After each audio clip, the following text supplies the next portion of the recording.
Havia uma figura indispensável e indissociável da ideia do santuário, o sacerdote. Ele era o mediador entre Deus e o povo, e o seu dever era esclarecer a vontade de Deus às pessoas que buscavam a direção divina. Ele também era o responsável por abençoar o povo. Ele representava o povo diante de Deus e fazia uma espécie de meio de campo entre o pecador culpado e Deus, o justo juiz. O próprio Deus instituiu essa função. E ele foi bem específico. Se você der uma olhadinha na Bíblia, em Números, no capítulo 18, dos versos 1 ao 8, você vai ver a conversa que Deus teve com Arão, o irmão de Moisés, que ajudou a Moisés a libertar o povo de Israel das mãos dos egípcios. Pois é, Deus deu um privilégio a Arão e a sua descendência. Eles morariam para sempre na casa de Deus, sem pagar aluguel. Deus escolhera a família de Arão para trabalhar no santuário porque eles não participaram daquele episódio em que todo o povo de Israel adorou ao bezerro de ouro enquanto esperava Moisés voltar do encontro com Deus Criador. E foi assim que Deus mostrou a sua misericórdia para a família de Arão, porque se você se lembra desse episódio, foi Arão mesmo que mandou o povo trazer as suas joias e o ouro para construir o bezerro. Mas Deus, que é longânimo e bom e perdoa os nossos pecados, deu de presente aos levitas o privilégio de serem sacerdotes. Por isso, eles teriam a honra de se encontrar com Deus no seu lugar de adoração, o tabernáculo. E ali era como se aqueles homens pudessem experimentar o que Adão e Eva tinham antes do pecado, o acesso direto à presença do Senhor. Porém, mais do que um privilégio, o trabalho dos sacerdotes era uma imensa responsabilidade.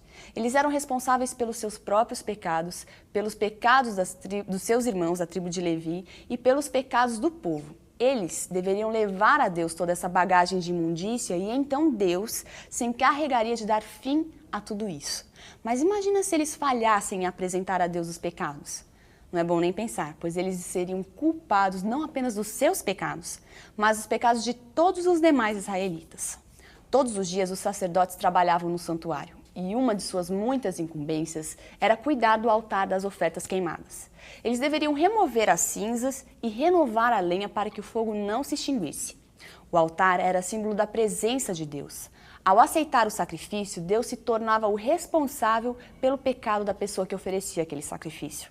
Portanto, ao fazer a manutenção do altar, era como se o sacerdote mantivesse aberto o caminho para que o fogo continuasse queimando, ou seja, para que Deus continuasse aceitando os sacrifícios.